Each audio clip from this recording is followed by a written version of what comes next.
આયોજિત union budget 2025-26ના વક્તવ્ય માટે મુકેશભાઈ પટેલના કાર્યક્રમમાં આપ સર્વે સભ્ય મિત્રોનું હાર્દિક સ્વાગત છે.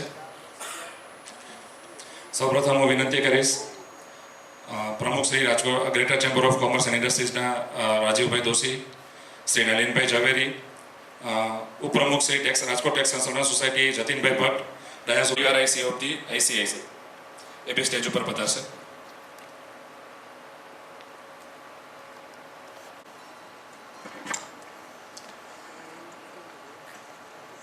પરેશભાઈ ગજેરા, પ્રમુખ શ્રી રાજકોટ બિલ્ડર એસોસિએશનને વિનંતી તે ડાયસ ઉપર પધારશે. રાજકોટ ચેમ્બર ઓફ કોમર્સ દ્વારા આયોજિત તેમજ અન્ય જે સહભાગી સંસ્થાઓ છે, Greater Chamber of Commerce and Industry, Saurashtra Chamber of Commerce and Industry, Sapar Veraval Industrial Association, Rajkot Engineering Association, Tax Consultant Society, Rajkot Branch of WIRC of ICI, Lodhika GIDC Industrial Association, Hadmatala Industrial Association, Rajkot Builder Association, Laghu Udyog Bharati, Rajkot Kitchenware Manufacturing Association, GIDC Industrial Association, Lothda Piplana Padvala Industrial Association, Rajkot Chapter of the WIRC of the ICSI, Gems and Jewellery Industrial Association, Machine Tools Manufacture Association, Imitation Jewellery Association, Hariparpad Industrial Association, Khambha Industrial Association, Jetpur Chamber of Commerce, Saurashtra Plastic Manufacture Association, Jamnagar Factory Owners Association, Khirsara GIDC Industrial Association તેમજ the Rajkot Tea Merchant Association, આ તમામ 21 એસોસિએશનના સહયોગથી આપણે આ કાર્યક્રમનું આયોજન કરેલું છે. સૌપ્રથમ આપણે આ કાર્યક્રમની શરૂઆત દીપ પ્રાગટ્યથી કરીએ. ડાયસ ઉપરના મહાનુભાવોને તેમજ રાજકોટ ચેમ્બર ઓફ કોમર્સના હોદ્દેદારોને વિનંતી તે સ્ટેજ ઉપર દીપ પ્રાગટ્ય માટે આવશે.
વિનંતી તે મુકેશભાઈનું મોમેન્ટો આપીને સન્માન કરશે.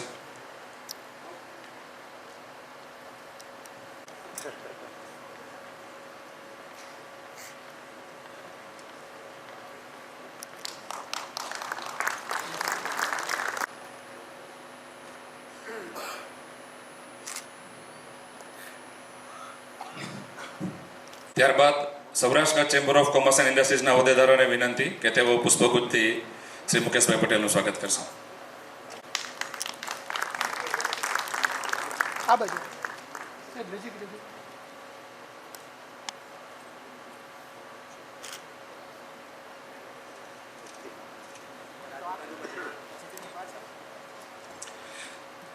ત્યારબાદ શ્રી જતીનભાઈ ભટ્ટ,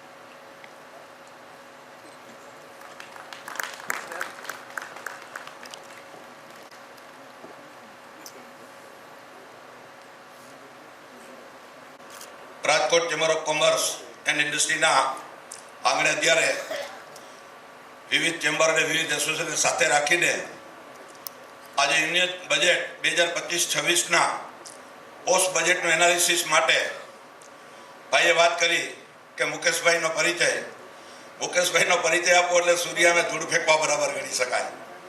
એટલે જેને આ રાજકોટને 40 વર્ષથી જેને માનસ સેવા આપી છે એવા મુકેશભાઈના પરિચયની જરૂર નથી. કોઈ પણ બજેટ કોઈ પણ નાણામંત્રી રજૂ કરે પણ એ બજેટને છેલ્લો થપ્પો તો મુકેશભાઈનો લાગે ને ત્યારે પબ્લિકના મનમાં એમ થાય કે નાના બજેટની વાસ્તવિકતા સાચી છે. એટલે આજ રોજ આપણે સૌ રાજકોટવાસીઓ જોરદાર તાળીઓના ગણગણથી મુકેશભાઈ પટેલને અભિનંદન કરીએ. આપના જે કંઈ પ્રશ્નો છે એમને પણ 5:45 વાગ્યાની ફ્લાઇટ છે એટલે આપણે પહેલા સૌ બહુ લાંબી વિશેષ વાત નહીં કરતા આપણે મુકેશભાઈને સાંભળવાના છે, તો આપણે એને જ સાંભળીએ અને આપણા ઘણા બધા પ્રશ્નોનું સોલ્યુશન એમની પાસે છે. અને માની લો કે બજેટના પછીની જો વાત કરીએ તો સોલ્યુશન પ્રોવાઈડ પર પર્સન આપણને જ્યારે મળ્યા છે, હમણાં જ અમારે એક ટકોર કરી કે જનરલી અમદાવાદી એવા લોકો હોય કે જે લગભગ ક્યાંય છેતરાય નહીં, એને વાત એવી કરી કે આ રાજકોટવાળા અમને અમદાવાદીને છેતરી જાય છે. એટલે આપણે વધુમાં વધુ પ્રશ્નોત્તરી કરીએ, આપણા પ્રશ્નોનું નિરાકરણ કેમ થાય એ વિશે આપણે વાતચીત કરીએ. આપ સૌને ખ્યાલ છે કે રાજકોટ ચેમ્બર ઓફ કોમર્સ 70 વર્ષ જૂની સંસ્થા છે અને વર્ષોથી આજે મુકેશભાઈ સાથે નાતો છે અને મુકેશભાઈનું વક્તવ્ય વર્ષોથી કરે છે. અને આજે પણ આવા જ એક સુંદર મજાના દિવસમાં આપણે મુકેશભાઈને માણીએ અને આવનારા દિવસોમાં આ બજેટની આપણા બિઝનેસ ઉપર, ધંધાકીય ઉપર, પર્સનલ ઉપર શું અસર થઈ શકે અને એમાંથી આપણે જે મૂંઝવતા પ્રશ્નોનું આજે નિરાકરણ લાવીએ એ જ અભ્યર્થના ભારત માતા કી જય, વંદે માતરમ.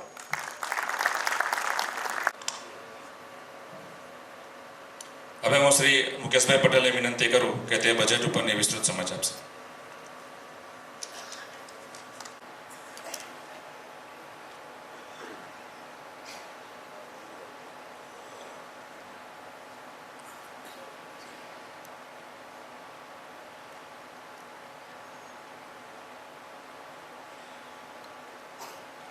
ઓડિટોરિયમમાં પ્રવેશતા જ મેં વૈષ્ણવભાઈને, ભાઈ રાજીવ દોશીને અને નલિનભાઈને સવાલ કર્યો.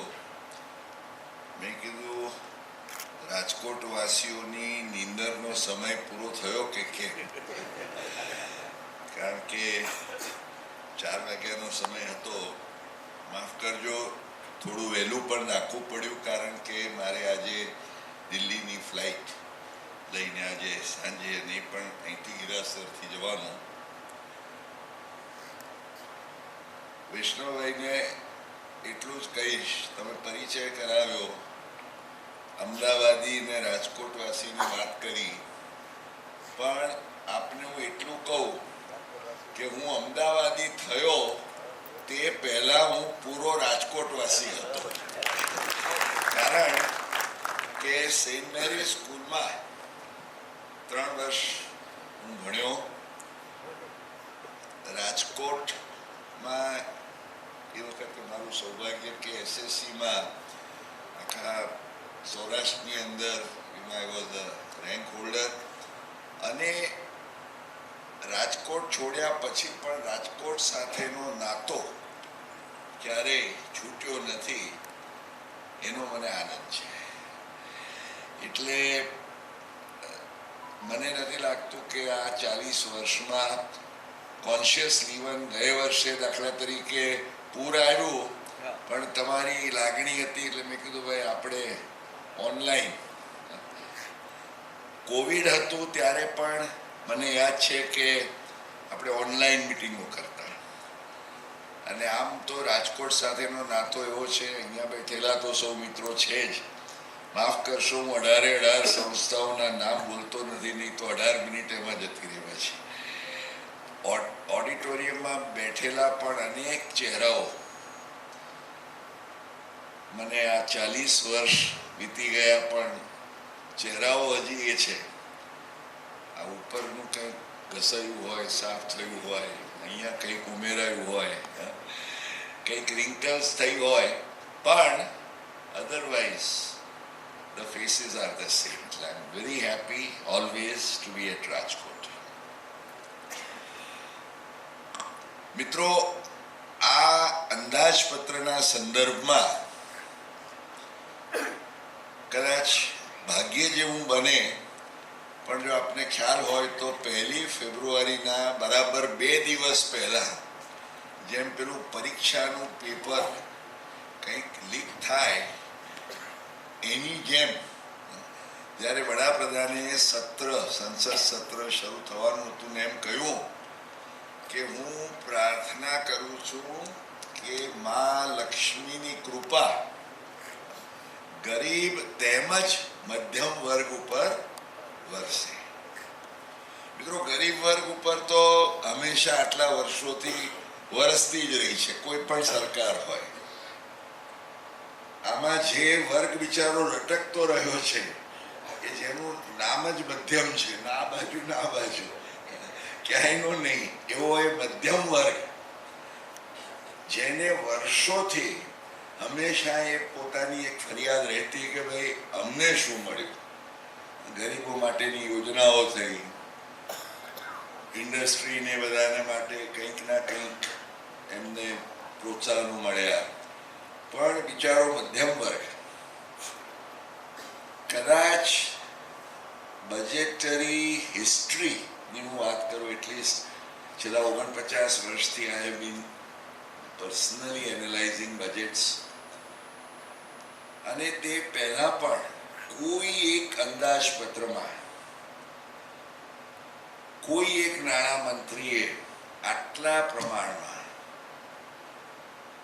ખોબે તો શબ્દ નાનો પડે પણ મબલખ જેને કહી શકાય 1 લાખ કરોડ રૂપિયાની રાહત. It's not a small amount.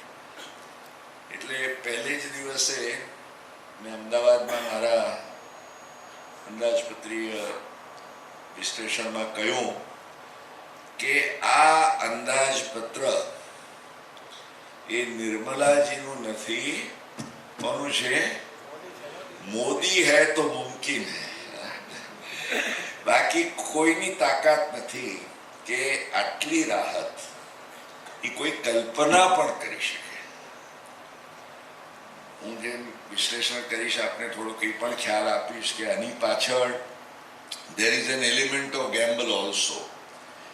ક્યાંક આપવા માટેની સાનુકૂળતા પણ હતી, પણ એ આપવામાં એમણે સાહસ પણ કર્યું છે.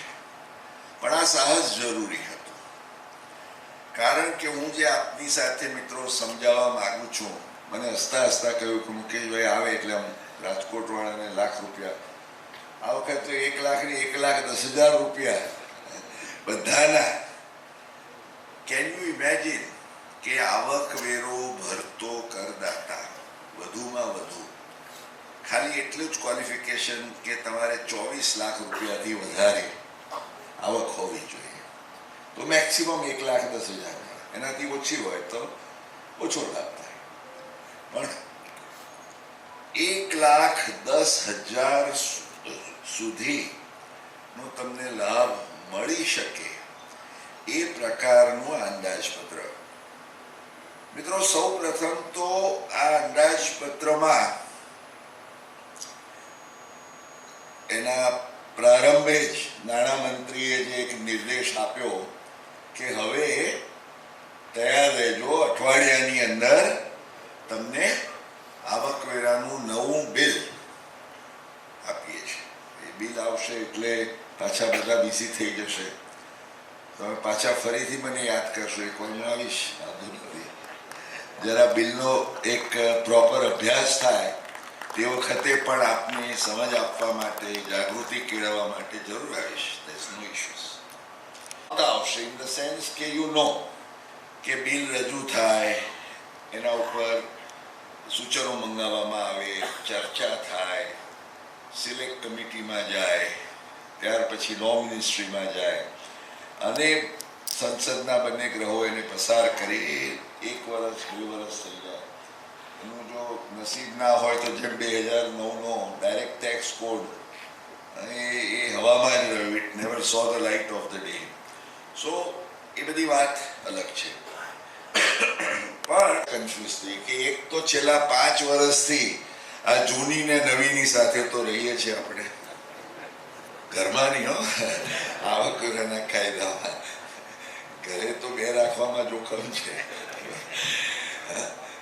પણ અહીંયા મિત્રો એક વાત ચોક્કસ છે આ અંદાજપત્ર પછી, કારણ કે આ અંદાજપત્રમાં ક્યાંય જૂના માટે કાણો પૈસો પણ ફાળવવામાં આવ્યો નથી. ઓન ધ કોન્ટ્રરી, જે કાંઈ રાહતો, જે કાંઈ લાભ, એ બધા જ નવી યોજનાને આપવામાં આવ્યા છે. એટલે એમ ચોક્કસ જો હું કહું તો અતિશયોક્તિ નહીં ગણાય. ડોન્ટ બી સરપ્રાઇઝ કે નવા બિલમાં જૂની યોજનાને તો કોઈ સ્થાન હોવાની પૂરી શક્યતા જ નથી. નવા બિલમાં જે કંઈ નવું હોય તે, અને જૂનું એટલે જે અત્યારનું નવું છે તે. એટલે હવે you will need two accept it.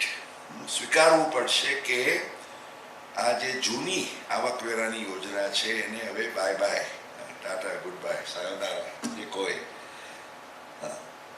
એને દફનાવવાની છે. So you will need to forget that. મુદ્દો એ છે મિત્રો કે જે તમને આવકવેરાના કાયદા હેઠળ જે કંઈ લાભ આપવામાં આવ્યા છે, આટલા લાભ આપવાનું શા માટે અને કયા સંજોગોમાં એ શક્ય બન્યું એ સમજવા માટે આપણે થોડું 5 વર્ષના જે બજેટના વેરાકીય આંકડાઓ એનું એક વિહંગાવલોકન આપણે કરી લઈએ.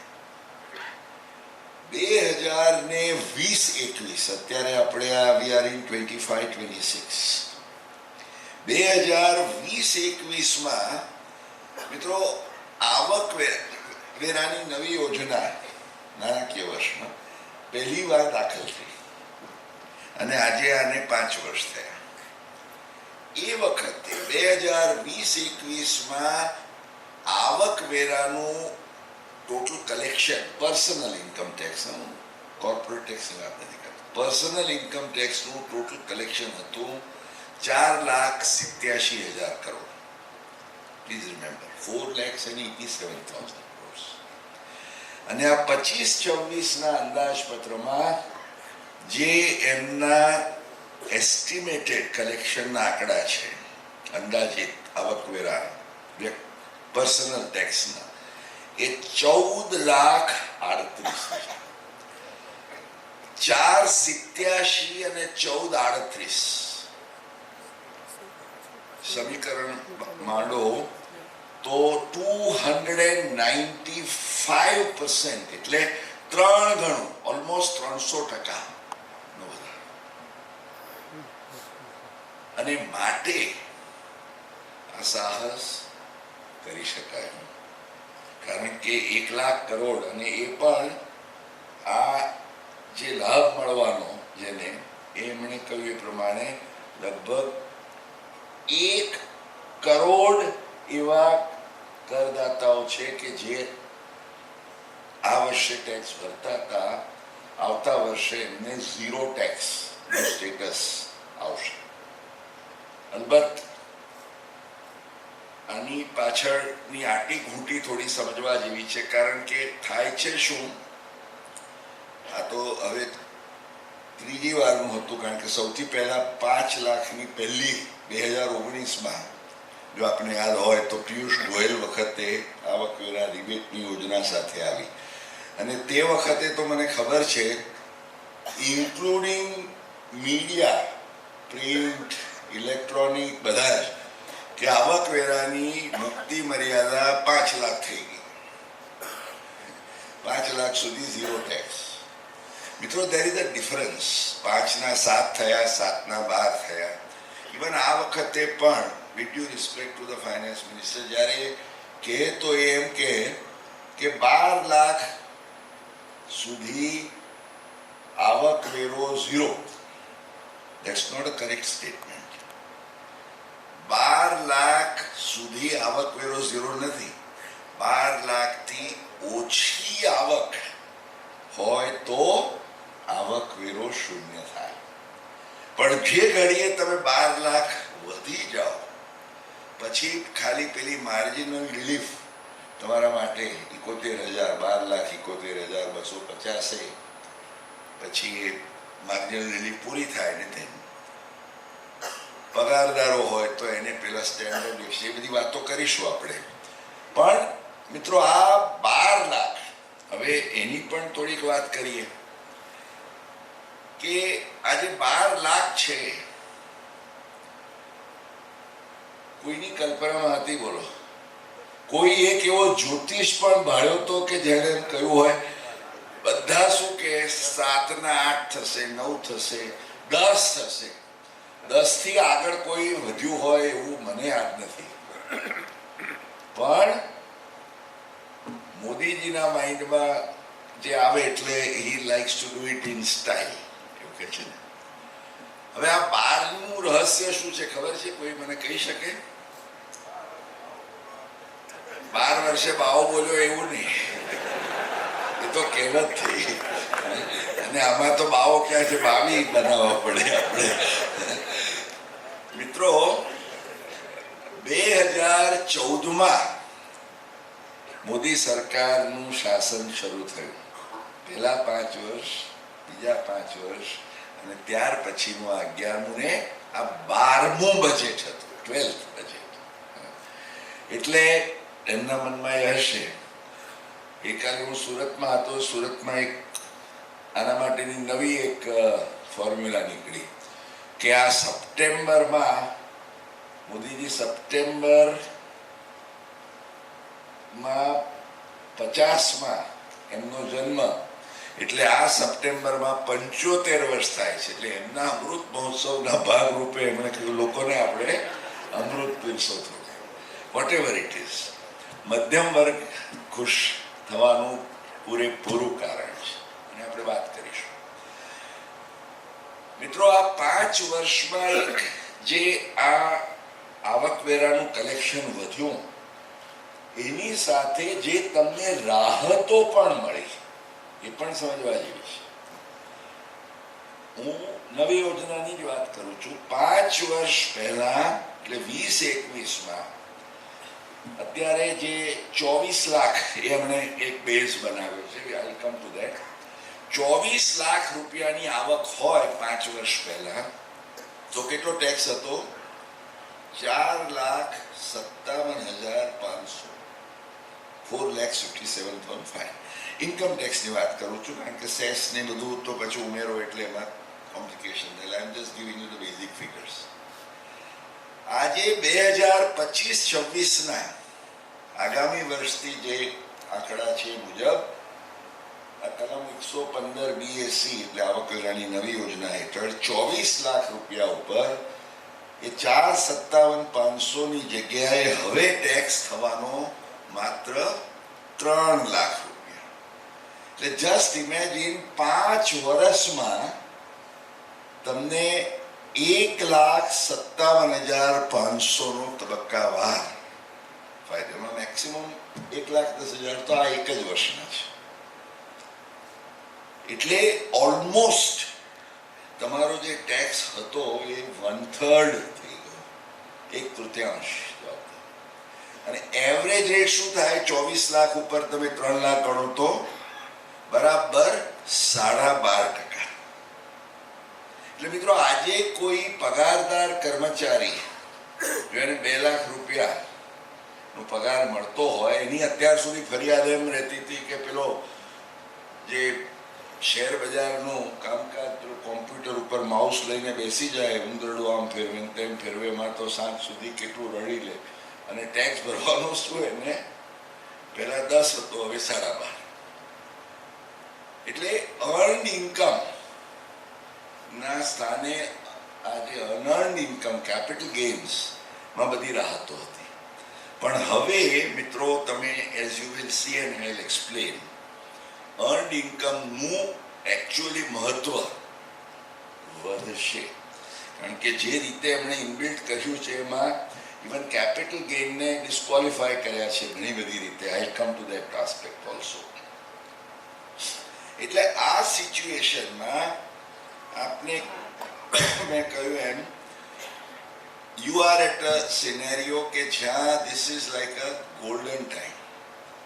અને તમે કહેશો કે આટલી બધી આવકવેરાની વધી કેવી રીતે?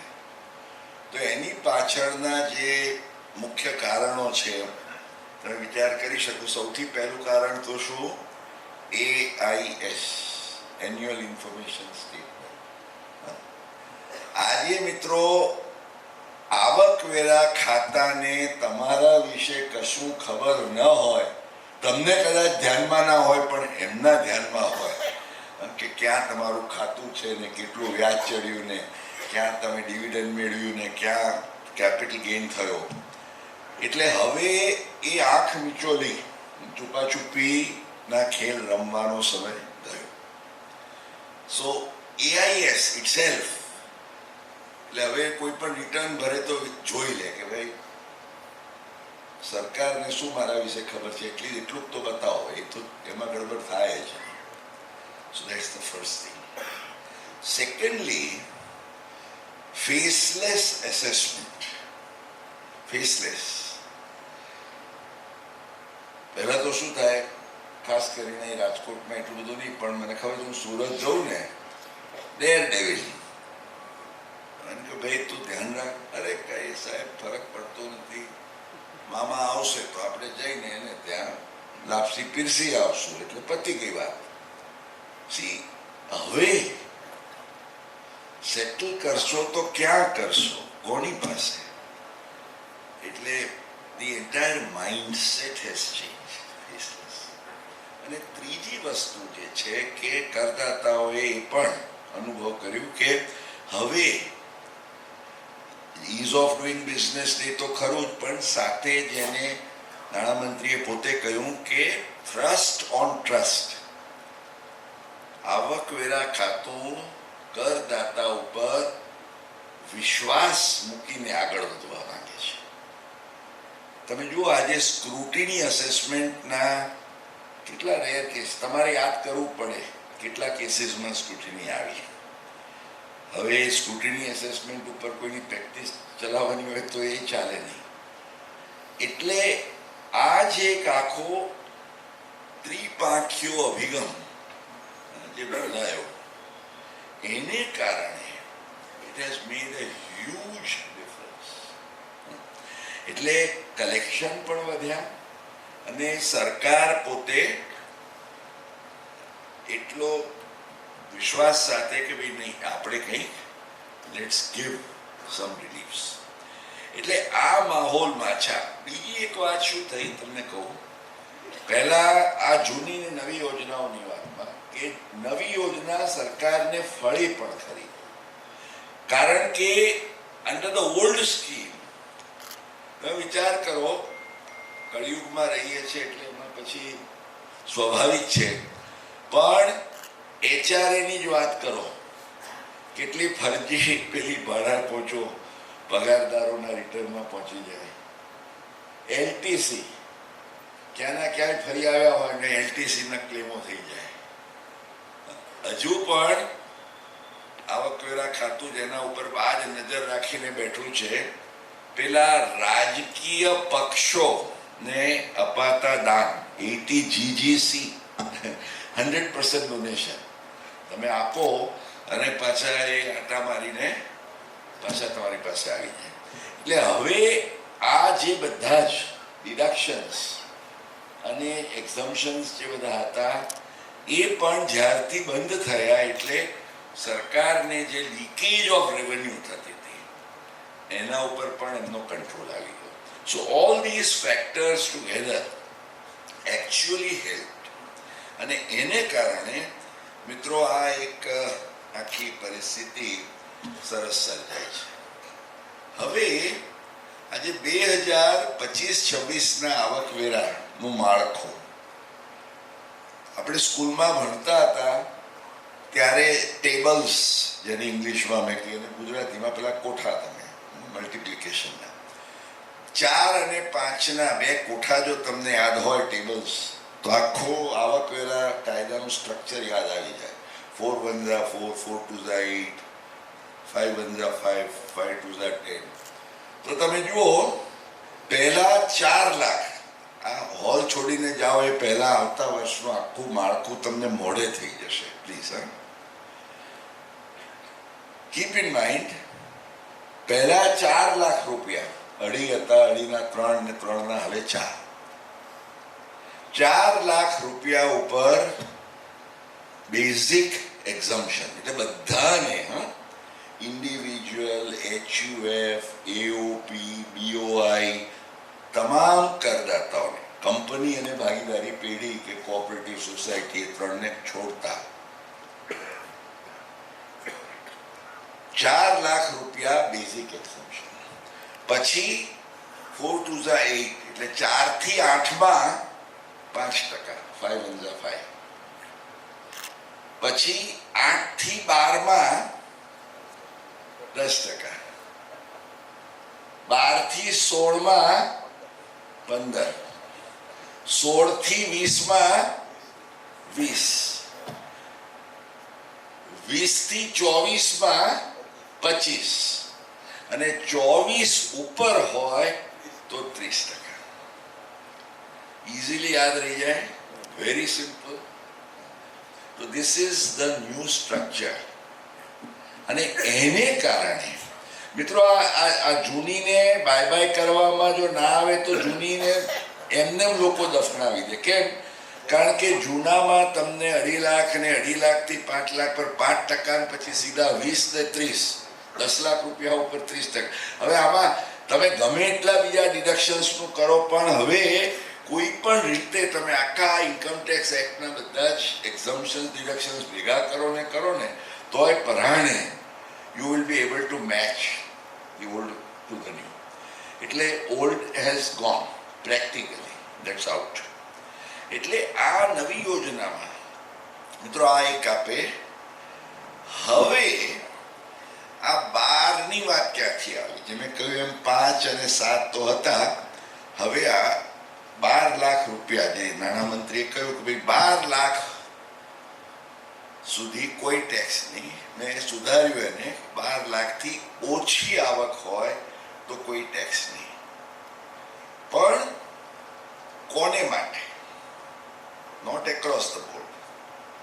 તમે એમ સમજો કે મારું HUF છે એના માટે નથી, એઓપી કે બીઓઆઈ છે એના માટે નથી, ઇવન ઇન્ડિવિજ્યુઅલ છે, માત્ર ઇન્ડિવિજ્યુઅલ, પણ ઇન્ડિવિજ્યુઅલમાં પણ રેસિડેન્ટ હોય, તમારા ઘરના કોઈ વ્યક્તિ છે પણ NRI છે, નોન રેસિડેન્ટ, તો એને આ રિબેટનો લાભ મળશે. હવે તમે કહો છો આ રિબેટને ને આ 12 લાખને શું કનેક્શન?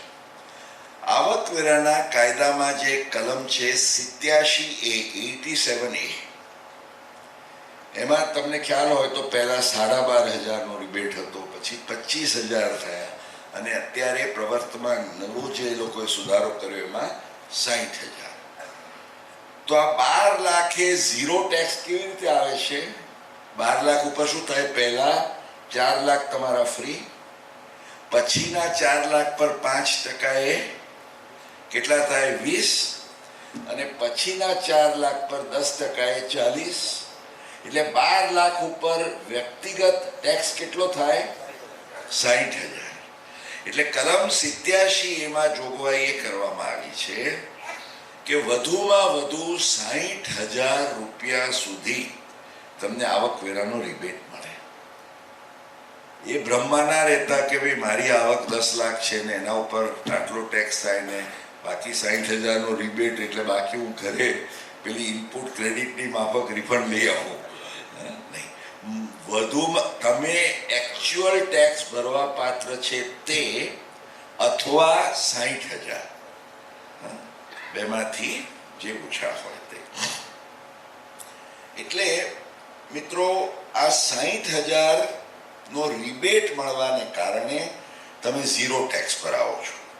અને આપણે જોયું એ પ્રમાણે આ કોને મળે? 12 લાખ ઉપર ઝીરો ટેક્સનો ફાયદો. એક તો ઇન્ડિવિજ્યુઅલ હોય, બીજું રેસિડેન્ટ હોય. બાકીના દર માળખામાં મેં કહ્યું એમ 4 થી 8, 8 થી 12 એ જે છે એ બધાને મળશે. એટલે આજે હું વાત કરવાનો છું કે now is the real time to do the tax planning. કારણ કે તમે જો એ રીતે આયોજન કરો કે તમારા ઘરમાં આજે તો વિચાર કરો, વ્યક્તિ હોય, એના લગ્ન સાથી પત્ની હોય, દીકરો દીકરી, દીકરો હોય તો દીકરાની વહુ હોય, પોતાનું HUF હોય, એના દીકરાનું HUF હોય, તો આ 6, 7, 8 જોઈન્ટ ફેમિલીમાં તો એન્ટિટીઝ થઈ જાય ને. અને તમે વ્યક્તિગત બધા જ કેસોમાં 12 લાખ ઉપર ઝીરો ટેક્સ લો, HUF પર પણ હું તો કહું છું 24 lakh should be your benchmark. કારણ કે 24 લાખની આવક ઉપર તમે શું ટેક્સ આપો છો? માત્ર 12.5%. Just like a capital gain. Please understand that. બીજું મિત્રો, ટેક્સના સંદર્ભમાં જો વાત કરીએ તો તમે જે આ બજેટથી જ જે બેનિફિટ થયો કે જે 10 લાખની આવક હતી એના માટે આ બ્રેકેટ્સમાં ને બધો ફાયદો થતા એને 50,000નો સીધો ફાયદો, 12 લાખની આવક હોય તો 80,000નો ફાયદો, 20 લાખની આવક હોય તો 90,000 અને 24 લાખ કે તેથી વધુ હોય તો મેં કહ્યું એ પ્રમાણે 1,10,000 રૂપિયાનો તમારો ફાયદો થાય છે. એટલે હવે તમારા ફેમિલીમાં મેક્સિમમ એન્ટિટીઝનું ટેક્સનું પ્લાનિંગ. મને લોકો કે મુકેશભાઈ હવે ટેક્સનું પ્લાનિંગ અઘરું નથી, હવે પ્લાનિંગ અઘરું શું છે? ઇન્કમનું પ્લાનિંગ કરો, આવક ઊભી કરો. કારણ કે આવક ઊભી કરશો તો ટેક્સ તો બચાવી શકાશે, કોઈ વાંધો નથી આવવાનો. અને મેં કહ્યું એ પ્રમાણે મિત્રો, આ જે ટેક્સના સ્લેબ્સ પણ છે એ પણ હવે એટલા સરળ અને કરવામાં આવે છે. પણ હંમેશા જ્યાં પણ બ્યુરોક્રેટ્સ હોય, એટલે અમે હળવી ભાષામાં કહીએ કે બંગલિંગ તો હોય, બ્યુરોક્રેટ્સ બંગલિંગ, સીધું કંઈ ચાલવા ના દે, ક્યાંક તો એમને બખડજંતર કરવા જોઈએ. હવે એવું બખડજંતર જે ગત વર્ષથી ઊભું થયું ને ચાલુ વર્ષે ચાલુ રહ્યું અને જે બધાને ખૂંચવાનું છે ને ખટકવાનું છે, અને જેની સામે આ તમારી 18 સંસ્થાઓ છે. મેં તે વખતે વિચાર્યું નહોતું કે આવી કોઈ જોગવાઈ પર તમારે રજૂઆત કરવાની આવશે, પણ 18 જણાએ ભેગા થઈને બાયો ચડાવીને આના ઉપર રજૂઆત કરવા જેવી છે. કેમ? નહીં તો આજે તમને રાહત આપી છે ને સાહેબ, તમારી સાયકલમાંથી હવા નીકળી જાય ટાયરમાંથી ને પંક્ચર પડ્યું હોય એના જેવી પરિસ્થિતિ, એ પ્રકારની પરિસ્થિતિ ઊભી થાય. And let me explain to you how. હવે આ 12 લાખની આવકમાં એવું જરૂરી તો નથી કે બધાને 12 લાખમાં ખાલી પગાર કે ડિવિડન્ડ કે વ્યાજ એ જ હોય. 12 લાખની અંદર આ બધી પણ આવક હોય. સાથે સાથે એમાં રાજકોટવાસીઓને તો હું ડબ્બા નથી કહેતો, પણ જે બહુ જ વહાલું છે એ સ્ટોક એક્સચેન્જ. આજે મને ખબર ના હોય પણ હું અહીં આવું તો પૂછું તો મને પાકી માહિતી મળે કે આજે સેન્સેક્સ કેટલો ઉપર ગયો કે નીચે ગયો. Because you know what is it. મિત્રો, આ તમારા કેપિટલ ગેઇન્સ સાથેની દુશ્મનાવટ જે ગણો એ અધિકારીઓની એવી છે. અને પરિસ્થિતિ ક્યાં સર્જાય છે? Let me give U an example. 12 lakh રૂપિયાની એક વ્યક્તિ, જે વ્યક્તિ છે રહીશ છે અને 12 લાખ રૂપિયાથી વધારે નથી, 12 લાખ એની આવક છે. એમાં સમજો એના 2 કોમ્પોનન્ટ્સ છે. એક 8 લાખ રૂપિયા એનો પગાર, વ્યાજ, ડિવિડન્ડ છે અને 4 લાખ એનો કેપિટલ ગેઇન છે. કેપિટલ ગેઇનમાં આજે શોર્ટ ટર્મ તમે આજે આઈપીઓમાં પૈસા ભર્યા ને લાગ્યા શેરો તો તરત કાઢો તો આવે ને શોર્ટ ટર્મ કેપ. અને સેક્શન 111A જેને આવકવેરા કાયદાની કહીએ છીએ, 3 કલમો છે કેપિટલ ગેઇનને લગતી. એક 111A છે, બીજી એક 112 છે જેમાં બીજા બધા મૂડી નફા આવે. પેલો શોર્ટ ટર્મ, આ રેગ્યુલર લોંગ ટર્મ, ને 112A એટલે ઇક્વિટીનો લોંગ ટર્મ. હવે 112A તો વખતથી જ્યારથી જોગવાઈ આવી ત્યારથી એ લોકોએ કેવી સ્પષ્ટ જોગવાઈ કરી છે કે એમાં તમને રિબેટનો લાભ ન મળે, એટલે એ ક્યારેય મળતો નહોતો. પણ આ 111A ને 112 આ 2 સેક્શનો છે, તેમજ કલમ 87A છે. આ 3માંથી એક પણ કલમમાં ક્યાંય એવી જોગવાઈ નથી કે તમને આવકવેરાનો રિબેટ ના મળે. Please keep this in mind. પણ હવે શું થાય છે કે આ જે 12 લાખ છે એમાં એની ટેક્સની ગણતરી કેવી રીતે થાય? પેલા 8 લાખ ઉપર જે તમારી રેગ્યુલર ઇન્કમ છે એમાં 4 લાખ એક્ઝમ્પ્ટ, પછીના જે 4 લાખ છે એ 5% સ્લેબમાં એટલે 20,000 નું ટેક્સ થાય, અને પેલા જે 4 લાખ તમારા શોર્ટ ટર્મ ગેઇનના છે એના ઉપર શોર્ટ ટર્મ નો રેટ 15 હતો. આપ જાણો છો એમ છેલ્લા અંદાજપત્રમાં કેટલો થયો? 20. એટલે એ 4 લાખ ઉપર શું થાય ટેક્સ? 20% એ 80,000. એટલે પેલા 80,000 કેપિટલ ગેઇનના અને આ રેગ્યુલર ઇન્કમના 20. એટલે ટોટલ ટેક્સ ભરવા પાત્ર કેટલો થાય? 1 લાખ. 1 લાખ છે, 1 લાખ એ તો રિબેટ ના મળે. રિબેટ તો કેપ છે 60,000. એટલે તમારી અપેક્ષા શું હોય કે મને આ 1 લાખ ભરવાનો છે, એમાંથી 60,000 નો રિબેટ મળે અને હું 40,000 ભરીશ. પણ તમે રિટર્ન ભરવા બેસો ત્યારે યુટિલિટી તમને કંઈ કરવા ના દે. નાણામંત્રીએ જ્યારે એમનું પ્રવચન રજૂ કર્યું ત્યારે આ 12 લાખની વાત સાથે એક લીટી એમણે જોડે જોડી. ત્યારે પહેલી વાર ફોડ પડ્યો કે આ જે 12 લાખ રૂપિયા ઉપર રિબેટ આપવાનો એમાં સ્પેશિયલ રેટની ઇન્કમ જેમ કે કેપિટલ ગેઇન્સ હોય તો એના ઉપર રિબેટ નહીં આપવાનું. એટલે તમારા આ કેસમાં શું થાય છે મિત્રો? તમારી આવક છે 12 લાખની અંદર, તમે વ્યક્તિ છો, તમે રહીશ છો, કલમ 87 એની બધી જ કન્ડિશન્સ ફૂલફિલ કરો છો. કલમ 111A કે 112 જો લોંગ ટર્મ હોય તો 112 માં આવે, ક્યાંય કોઈ રિસ્ટ્રિક્શન નથી. પણ આ ડિપાર્ટમેન્ટનું ઇન્ટરપ્રિટેશન એટલે એ લોકો એમ કહે છે કે ભાઈ જે કેપિટલ ગેઇન ઉપર જે તમારે 80,000 ભરવાના થાય છે એમાં કોઈ રિબેટ નહીં મળે. એટલે શું થાય? તમને 20,000 નું રિબેટ મળશે. 60,000 સામે 20,000 બાદ લેતા 40,000 તમારા બાતલ જાય છે કચરા પેટીમાં, અને તમારે 80,000 રૂપિયા ભરવાના થાય છે. Vote is the logic?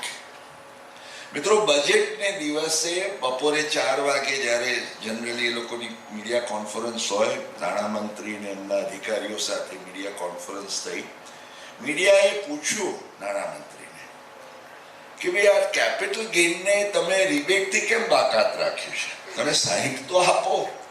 કોઈ એમ નથી કહેતું કે તમે 1 લાખ આપો કે વધારે આપો. તો નાણામંત્રીને માટે તો આ બહુ ટેકનિકલ વિષય હતો, એટલે એમણે કહ્યું કે નાઉ the revenue secretary will explain. કારણ કે એમને વાંચી શું ગયા એમને ખ્યાલ નહોતો. એટલે રેવન્યુ સેક્રેટરીએ માઇક લીધો અને એમણે શું ખુલાસો કર્યો કે you no this capital gain has always bin not part of the total income, it's a separate income, so we treat it as a income at a separate rate. ઉતારી નહીં. તમે ઇન્કમ ટેક્સનું રિટર્ન ભરો છો, એમાં તમારા જે 5 heads of ઇન્કમમાં જે આવક બતાવો છો એ આવકમાં તમે કેપિટલ ગેઇનનો સમાવેશ કરો. તમે જોગવાઈ કરી છે કે 50 લાખ રૂપિયા ઉપરની આવક હોય તો શું લાગે છે? સરચાર્જ 10%નો. રાજુભાઈ, હવે એ વખતે 50 લાખમાંથી માની લો કે મારા 20 લાખ કેપિટલ ગેઇનના છે, તો હું એમ કહી શકું છું કે આ 20 lakh is not part of total income ને આ 30 લાખ તો 50 ની અંદર છે, સરચાર્જ ના લો. તો on what basis you are saying that this is not part of your total income? ક્યાં લખાયું છે કે capital gains is to be? એના માટેનો રેટ અલગ છે, પણ રેટ અલગ છે does not mean it's not part of the total income. And the section says કે જ્યાં ટોટલ ઇન્કમ તમારી 12 લાખ રૂપિયાની અંદર છે તો તમને જે ટેક્સ ભરવા પાત્ર હોય એમાંથી 60,000 રૂપિયાનો રિબેટ મળવો જોઈએ. મિત્રો, ગયે વર્ષે 5મી જુલાઈ 2024 સુધી, એપ્રિલથી એ લોકોના રિટર્ન ભરવાના શરૂ થયા, 5મી જુલાઈ સુધી આવકવેરા ખાતાનો અભિગમ આ જ કાયદો હતો. એમાં કોઈ 5મી જુલાઈ 2024 પહેલા કે પછી કે ઇવન આ અંદાજપત્ર પછી કાયદાની કલમો એ જ રહી છે. પણ 5મી જુલાઈએ કોઈકને ઝબકારો થયો કે આ ઇન્ટરપ્રિટેશન લાવો સેપરેટ રેટ ઓફ ઇન્કમ વાળું, ને એ લોકોએ ડિપાર્ટમેન્ટની યુટિલિટીમાં રિબેટ આપવાનું બંધ કરી દીધું. અને 5મી જુલાઈ સુધી જે લોકોએ બિચારાએ ઇન ગુડ ફેથ રિબેટો માંગ્યા, એમને પેલા જ્યારે ઇન્ટિમેશનો આવ્યા ત્યારે રિજેક્ટ થઈને આવ્યા. એવું પણ નહીં કે ભાઈ ચલો અમે તમને ઓપોર્ચ્યુનિટી, અને એમાં કોઈને વ્યાજ ભરાયું ને આ કર્યું તે કર્યું. Finally couple of months ago, 2 મહિના પહેલા મુંબઈ હાઈકોર્ટમાં ચેમ્બર ઓફ ટેક્સ કન્સલ્ટન્ટ્સે એક પબ્લિક ઇન્ટરેસ્ટ લિટિગેશન કર્યું અને કહ્યું કે આ ઇન્ટરપ્રિટેશન કેવી રીતે ચાલે. કોર્ટે પણ કહ્યું કે it is a very weird thing. ડિસેમ્બરના છેલ્લા અઠવાડિયામાં જ્યારે આ પિટિશન આવી સુનાવણી માટે, 10 દિવસ બાકી હતા ને, એટલે કોર્ટે એમ કહ્યું કે ભાઈ prima facie we are convince, we are not only admitting the petition, અમે ડિપાર્ટમેન્ટને એમ કહીએ છીએ કે આ 31 ડિસેમ્બર હવે છેલ્લી તારીખ છે રિટર્ન ભરવા માટેની. કદાચ કોઈનું બાકી રહી ગયું હોય, કોઈને ક્લેમ કરવો હોય, અથવા તો જેણે ભરી પણ દીધું છે ને he was not allowed to make this claim, તો એવું તો કેવી રીતે ચાલે? એટલે 15 દિવસ department should extend the time limit for filing the return in such cases where this claim is to be made. મિત્રો, એના ઉપર મેં મારી વિડીયોઝ, મારા કોલમમાં બધે લખ્યું ને ઘણા બધા લોકોએ એના આધારે ક્લેમ પણ કર્યા. અલબત્ત એમાં સરવાળે ડિપાર્ટમેન્ટે એમની પેલી પકડી રાખી, મિયા પડ્યા પણ તંગડી ઊંચી જેવી વાત. છેવટે કોર્ટમાં પણ જ્યારે ફાઇનલ હિયરિંગ પર આવ્યું ત્યારે એ લોકોએ ગોળ ગોળ રજૂઆત એવી કરી કે ભાઈ અમે યુટિલિટી ખુલ્લી રાખીશું પણ વી ડોન્ટ એશ્યોર કે અમે આને એક્સેપ્ટ કરીએ. You leave it to us, you know, we will take a call. અને મિત્રો, એ લોકોએ આ પકડી રાખ્યું, અને પકડી એવી રીતે રાખ્યું કે આ વખતે હજી એમણે અસંદિગ્ધતા દૂર કરવાના દ્રષ્ટિકોણથી સુધારો પણ લાવ્યા હોત ને કે ભાઈ અમે નથી આપવા માંગતા, પણ એ નથી કર્યું. એમણે પેલું લાસ્ટ એ એટલા માટે નથી કર્યું કે જો એ આ વખતે સુધારો કરે તો એમને એમ કે ગયા વર્ષે ઓપન હતું, પણ યુ નો બ્યુરોક્રેટ્સ, એ લોકોને તો it was a question of their ego or pride. મિત્રો, અનફોર્ચ્યુનેટલી આ કોકડું એવું, એક બાજુએ તમે નવું બિલ, એના અડધા પાના સિમ્પ્લિફિકેશન, રેશનલાઇઝની વાત કરો છો ને આવી વાતોને તમે ઊભી કરીને જે કોમ્પ્લિકેશન્સ કર્યા છે. અને આઈ ફેલ ટુ અન્ડરસ્ટેન્ડ, મારે આપ સૌને વાત એ કરવી છે, this is what I have bin saying in Ahmedabad, Surat, Rajkot, બધે હું કહું છું કે આપણે નાણામંત્રીને એ પૂછવાનું છે કે ભાઈ તમને 12 લાખથી ઓછી આવક છે, 60,000 એને મળવા પાત્ર છે, તો શા માટે તમે ના પાડો છો? અને હું એક ડગલું આગળ જઈને કહું છું કે જો આજે એમ સમજો કે અમદાવાદથી રાજકોટ આવવામાં તો ટોલ છે નહીં, પણ ટોલ જ્યારે હતો અને એમ સમજો કે 100 રૂપિયાનો ટોલ હોય, એ ટોલને તમે વધારીને 500 રૂપિયા કરી નાખ્યો, તો બધા લોકો 500 રૂપિયા ટોલ આપીને આવવાના નથી. એ શું કરશે? પેલું કંઈ બેરિયર તોડીને નહીં આવે, પણ જોડેના ગામમાંથી, જેમ આજે તમે અમદાવાદથી બરોડા જવું હોય તો એક નડિયાદ થઈને જવાય ટોલ વગર, અને બાકી એક્સપ્રેસ હાઈવેમાં ટોલથી. તો લોકો શોધશે કાયદેસરનો રસ્તો કે ટોલ ભર્યા વગર પણ જઈ શકાય છે, તો અમારે જવું છે. હવે એ ટોલ ભર્યા વગરનો કાયદેસરનો રસ્તો શું છે? હવે વૈષ્ણવભાઈ, તમે નલિનભાઈ અને રાજુભાઈ નક્કી કરો કે મારે એ પત્તા 3 પત્તી ખોલવાની કે નહીં અહીં રાજકોટમાં રસ્તો બતાવવાનો. એના માટે તો આવ્યા છે અમે કે તમે બંને. એના માટે તો આવ્યા છે. અને કદાચ નાણામંત્રીને આ વાત એના કાને જશે ને કે તમે આમ નહીં આપો તો લોકો આમ લેશે. એટલે મહેરબાની કરીને શું કરવા લોકોને સળિયો કરો છો? ઓન ધ કોન્ટ્રરી, નાણામંત્રીએ કરેલી સળી એમને જ, એટલે આવકવેરા ખાતાને કેમ ભારે પડી શકે એ પણ હું બતાવીશ. આપણે તો સીધે સીધો 60,000નો રિબેટ લઈને હિસાબ કરવો છે, કોઈ વાંધો ના આવે. પણ જો તમે મને 60 બી ના આપવા માંગતા હો તો હું તમારી પાસે 80 કે લાખ પણ કેવી રીતે લઈ શકું? મિત્રો, એની વાત થોડીક સમજવા જેવી છે.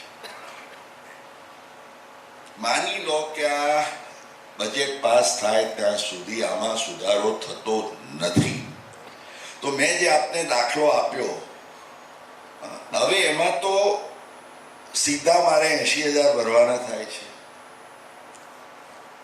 મારે 40 ભરવા તો હું તૈયાર હતો. તમારે મારી પાસે 80 ભરાવા છે. હું તમને કહું જાઓ હવે 40 નહીં આપો તમને. How will you do it? એનો રસ્તો છે. 8 લાખ તમારી પગાર ને વ્યાજની આવક છે. 4 લાખનો તમારો જે શોર્ટ ટર્મ નો કેપિટલ ગેઇન છે, ટૂંકા ગાળાનો મૂડી નફો, એ સેક્શન 111 એમાં 20% કેમ ટેક્સ થાય છે સ્પેશિયલ રીતે? કારણ કે એના ઉપર એસટીટી 111 એ સેસ કે જ્યાં કોઈ પણ શોર્ટ ટર્મ ગેઇન હોય જેના ઉપર એસટીટી ભરાયો હોય, તો એવા ગેઇન ના સંદર્ભમાં 20%નો રેટ લાગુ પડશે. હવે બધાની પાસે ડીમેટના એકાઉન્ટ્સ છે. ડીમેટ હોય એટલે તમારી પાસે સ્લીપ બુક પણ છે. મિત્રો, સેબીના કાયદા પ્રમાણે કોઈ પણ ડીમેટ ધારક જેની પાસે શેરો છે, એવું જરૂરી નથી કે એ એક્સચેન્જ ઉપર બ્રોકરની થ્રુ જ એસટીટી ભરીને ટ્રાન્ઝેક્શન કરે. હી હેઝ ધી ઓપ્શન કે ઓફ માર્કેટ ટ્રાન્ઝેક્શન પણ કરી શકે. All that you would do is એ દિવસનો જે પ્રિવેલિંગ રેટ હોય શેરનો એ ભાવે, એમાં કંઈ જ ગેરકાયદેસર નથી. એટલે તમે શું કરો છો, પેલા 4 લાખ રૂપિયાનો જે શોર્ટ ટર્મ ગેઇન છે એને એસટીટી ભર્યા વગર, એટલે સરકારનો તો એસટીટી ગયો, ઓફ માર્કેટ ટ્રાન્ઝેક્શન કરો છો એટલે it becomes your normal income. કારણ કે રેગ્યુલર શોર્ટ ટર્મ ગેઇન હોય ઇઝ યોર નોર્મલ ઇન્કમ. જે સેમ લોજિક મિત્રો આજે તમારા ડેટ ફંડના જે યુનિટ્સ હોય એને તમે વેચો, અને એમાં તો હવે ડીમ્ડ શોર્ટ ટર્મ ગેઇન છે, આપને ખ્યાલ હોય તો સેક્શન 50AA માં, તો એકચ્યુઅલી શેરોના કરતા પેલા યુનિટ ડેટ ફંડના જે યુનિટ છે ને, કે ઇક્વિટીના કરતા ડેટ ફંડના યુનિટ છે, એમાં તમને વધારે ફાયદો થાય જો if you are in the lower brackets. કારણ કે એ 4 લાખ રૂપિયાની જે આવક છે becomes your normal income, it's not a special rate. એટલે તમારી આવક કેટલી થઈ? 12 લાખ. અને 12 લાખ ઉપર કેટલો ટેક્સ ભરવાનો થયો? 60,000. અને 60,000 સામે 60,000નો રિબેટ, એટલે મળ્યો 0 ટેક્સ તમને. યસ ઓર નો? સમજ્યા હોય તો તાળી પડે, નહીં તો ના પડે. એનીવે, આ કલાકાર નથી કે એને દાદ જોઈએ, મારે તમે સમજો એ ઘણું છે. મિત્રો, એક બીજી વાત છે.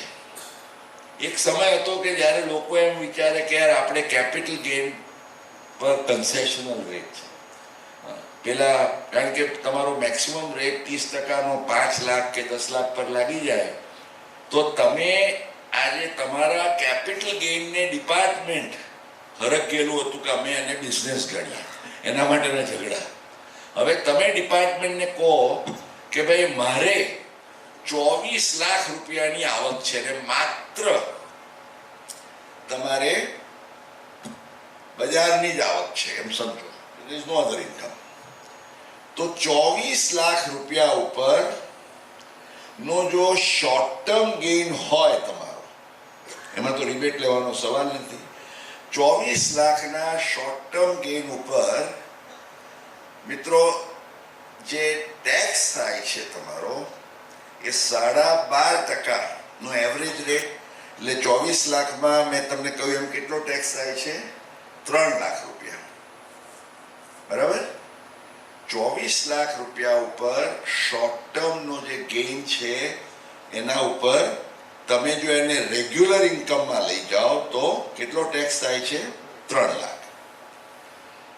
હવે એ જ જે તમારો 3 લાખની ઇન્કમ સામે જો એને એ લોકો 20% ટેક્સ કરે છે તો શું થાય છે? 24 લાખમાંથી 4 લાખનું એક્ઝમ્પશન અને 20 લાખ ઉપર 20%નો રેટ એટલે 4 લાખ ભરવાના થાય. એટલે તમે 20%ના ટેક્સે 4 લાખ રૂપિયા ભરો છો. જો તમે ઓફ માર્કેટ ટ્રાન્ઝેક્શન્સ કરીને કેવી રીતે આયોજન કરો છો તો 3 લાખ ભરો છો. પણ you do totally out of the box thinking અને તમે એમ કહો કે મારે આને મારી ધંધાની આવક જ ગણવી છે. 24 લાખ છે મારે, આઈ વોન્ટ ટુ સે કે આ મેં શેર ટ્રેડિંગની જ ઇન્કમ કરી. તો મિત્રો ધંધાની આવક થઈ ગઈ એટલે એનો એક વધારાનો લાભ શું મળે તમને? ખર્ચા પણ બાદ મળે ને, ઇટ્સ બિઝનેસ ઇન્કમ. અને આપણે વ્યવહારુ ખર્ચાની વાત કરીએ છીએ, પેલું સેક્શન 44 ADમાં 6% વાળાની ને એની વાત નથી કરતા. આજે એમ સમજો કે તમે જેન્યુઇનલી તમારા 24 લાખના ધંધાની, શેરના ધંધાની, ટ્રેડિંગની આવક સામે તમે બીજું કંઈ નહીં તો એટલીસ્ટ તમારો ફોનનો ખર્ચો, પેટ્રોલ, ગાડીનું ડેપ્રિસિએશન, ગાડી લીધી હોય તો, અથવા ના હોય તો ડ્રાઈવર તમે રાખ્યો, ડ્રાઈવરના ખર્ચા, ઓફિસ હોય તો નાના પેલા બટાવાળાનો પગાર, સહેજે કરીને બહુ જ વ્યવહારુ ગણો તોય 4 લાખ રૂપિયાનો ખર્ચો તો લઈ શકો. એટલે 24 લાખ સામે 4 લાખ રૂપિયાનો ખર્ચો લો તો શું થાય નલિનભાઈ? 20 લાખ રૂપિયાની આવક. અને 20 લાખ ઉપર આજે નવા રેટના ટેક્સ ગણો તો 2 લાખ. એટલે મિત્રો you have got 3 options. 4 lakh ભરો, 3 લાખ ભરો કે 2 લાખ ભરો. અને 3 એટલે 2 લાખ પણ એટલા જ કાયદેસર છે જેટલા તમારે 3 કે 4 લાખ ભરવા પડે. સો it is all about thinking out of the box. પણ હું ઈચ્છું કે લોકોને એમની એનર્જી આવા બધા વાંકા ચૂકા આડા અવળા રસ્તા કાઢીને ન કરવું પડે અને સ્ટ્રેટ એન્ડ ક્લિયર તમે એમ કહો કે ભાઈ અમે તમને રિબેટનો લાભ આપશું.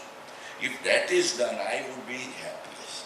એટલે let us represent to the finance minister કે ભાઈ આજ અમને રિબેટથી વંચિત ન રાખો.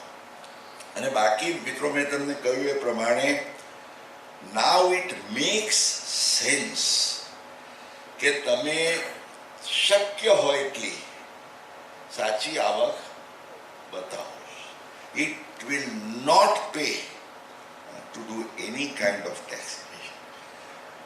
આવક બતાવીને મૂડી ઊભી કરો, એ મૂડી તમને કામમાં લાગવાની છે. બાકી હવે તમે જાણો છો કે પ્રેક્ટિકલી આજે લોકોને નહીં તો એ કાળા ધોળાની બધી વાત કરીએ છીએ, પણ એ જે પૈસા છે 2 નંબર એને ક્યાં પાર્ક કરવા એ પણ એક મોટામાં મોટી સમસ્યા. તમારે એને વાપરવા હોય તો ઇટ્સ અ ચેલેન્જ, અને ઉપડી જાય તો કોઠીમાં મોં ઘાલીને રડવું પડે, ક્યાં ફરિયાદ કરવા જાઓ તો. એટલે it is time for you to understand this. અને માટે પ્લીઝ ફોર ગોડ સેક જેટલું કાયદેસર, એટલે આ બજેટમાં જે કંઈ ગણો, પછી તો મેં કહ્યું એ પ્રમાણે તમારા માટે sky is the limit for planning. HUFની 24 લાખ તો સહેજે 12.5% એવરેજ રેટે. Why do you want to worry? Individual હોય, HUF હોય, તમારું કોઈ ટ્રસ્ટ હોય, આ છે 24 is the minimum that you should think. એનાથી આગળ વધો તો આજે કોઈ પણ એક કુટુંબમાં કરોડ રૂપિયાની આવક ઉપર સહેજે, આજે આપણે પેલા હોંગકોંગ ને સિંગાપોર ને બધાના ટેક્સની વાત કરીએ ને, એના જેવો એવરેજ રેટ અહીંયા તમે પણ એન્જોય કરી શકો. કારણ કે બીજે તો ફોરેન કન્ટ્રીઝમાં તો જોઈન્ટલી થયેલ છે, તો બધું ભેગું થઈને. એટલે અમેરિકામાં you can't have the luxury of this kind of low taxes. So it is time મિત્રો કે તમે આનો પૂરેપૂરો લાભ લો. આના ઉપરના આપના પ્રશ્નો હશે તો આપણે પછી લઈશું, પણ otherwise let me now come to some of the straight other points of the budget. એક અંદાજપત્રમાં, અને મિત્રો હું આપને કહું કે રજૂઆત તમે કરો છો તો એ સાંભળનાર અને એની અસર પણ ચોક્કસ પડે છે. એનો એક નાનામાં નાનો દાખલો આપું તો તમને ખ્યાલ હશે કે ઓગસ્ટ 2024માં આ લોકોને મિનિસ્ટ્રી ઓફ ફાઇનાન્સ ને ઇકોનોમિક અફેર્સને એવું સૂચ્યું કે ભાઈ આ NSS નેશનલ સેવિંગ સ્કીમ, હવે એ સ્કીમ જે છે એનું વ્યાજ આપણને પરવડતું નથી સ્મોલ સેવિંગમાં, એટલે એને 30મી સપ્ટેમ્બરથી વ્યાજ બંધ, 1લી ઓક્ટોબરથી ને તમારા પૈસા ઉપાડવા હોય તો ઉપાડી લો. NSS વિશે કોને ખ્યાલ છે? નેશનલ સેવિંગ સ્કીમ 87માં આવી અને 92 સુધી એ યોજના હતી. કોઈના પૈસા છે એમાં? યાદ છે? ઓકે, ના હોય તો let me just very quickly go through. પણ 87 it was a EET scheme, અને એમાં વાત એ હતી કે તમે જે પૈસા મૂક્યા એ વખતે તમને બાદ મળે, એનું જે વ્યાજ આખું હોય એ પણ, એટલે PPFની માફક. PPF તો EE છે, આમાં જ્યારે તમે ઉપાડો ત્યારે ટેક્સ થાય. હવે એમાં એક છૂટ એ હતી કે જો તમે ઉપાડો તે વખતે એ કોઈ વ્યક્તિના કેસમાં એના અવસાન બાદ એના વારસદારને મળે, તો જેમ આજે પેલી ઇન્સ્યોરન્સ પોલિસીનું એક્ઝમ્પશન હોય ને, એવી રીતે એને સંપૂર્ણપણે એક્ઝમ્પ્ટ કરી દેવાનું. એટલે ઘણા લોકો એમણે શું કરેલું, બધા તે વખતે આ NSSમાં પૈસા મૂક્યા હોય, 5 વર્ષમાં બધું થઈને 1.5-2 લાખ રૂપિયા ભેગા થયા હોય, પણ આટલા વર્ષોમાં 33 વર્ષ થયા, ઓછામાં ઓછા એ પૈસા તમારા 10 થી 12 ગણા થઈ ગયા, એટલે 15, 18, 20 લાખ રૂપિયા. અને આ પછી તમને જ્યારે કહેવામાં આવ્યું કે હવે ઉપાડો, તો ઉપાડો એટલે સીધો એના ઉપર TDS કપાય અને તમારે ટેક્સ ભરવાનો થાય 30%. એટલે બધાને ફાળ પડેલી. એટલે ખૂબ ભારતપૂર્વકની રજૂઆત. મેં મારો એક વિડીયો વાયરલ કર્યો હતો કે the tax shock for the NSS નોક. તમે NSSમાં તમને ગુબ્બો માર્યો અને પછી તમે એના ઉપર ટેક્સ લો, ઇઝ નોટ ફેર. નાણામંત્રી સુધી આ વાત પહોંચીને મિત્રો આ અંદાજપત્રમાં એમણે એક એવી વિશેષ જોગવાઈ કરી કે વ્યક્તિગત કેસની અંદર ઓગસ્ટ 2024માં નોટિફિકેશન આવ્યા પછી જે પણ પૈસા ઉપડ્યા હશે અથવા ઉપડશે એના ઉપર કોઈ ટેક્સ નહીં થાય. So that's a welcome provision. એટલે just follow it up, that's all. બીજી જે કેટલીક જોગવાઈઓ છે એમાં મિત્રો એક, જો તમને ખ્યાલ હોય તો unit link insurance plan policy, એમાં થોડીક દ્વિધા હતી, એટલે એમણે સ્પષ્ટતા કરી કે ભાઈ it will be taxed as capital gains and not as normal income. આ અંદાજપત્રમાં જેમ રેટ સ્ટ્રક્ચરમાં સુધારા કર્યા, એવી રીતે TDS અને TCSમાં પણ ઇઝ ઓફ ડુઈંગ બિઝનેસ માટે એમણે શ્રેણીબદ્ધ સુધારા કર્યા. અને તમે છાપામાં વાંચ્યું હશે કે અલગ અલગ, જે ખાસ કરીને બધા, જેમ કે ભાઈ ઇન્ટરેસ્ટ ઓન સિક્યોરિટીઝ હોય તો પેલા બોન્ડ ઉપરને કોઈ લિમિટ નહોતી, તો એને 10 કરી આપ્યા. ખાસ તો વ્યાજ, જે તમારા પ્રાઇવેટ વ્યાજ 5,000 હતું એને 10 કર્યું. બેંક વ્યાજ નોન સિનિયર સિટીઝનને 40 હતું એના 50 કર્યા, સિનિયર સિટીઝનમાં 50,000 હતા એના 1 લાખ કર્યા, અને એવી રીતે. અને એક તમને યાદ રહી જાય એવું બે વસ્તુઓ, એક તો પ્રોફેશનલ્સ, તમારા મારા જેવા આપણા વ્યવસાયીઓ હોય એમને જે 30,000ની લિમિટ હતી એ 50,000 કરી, 50,000.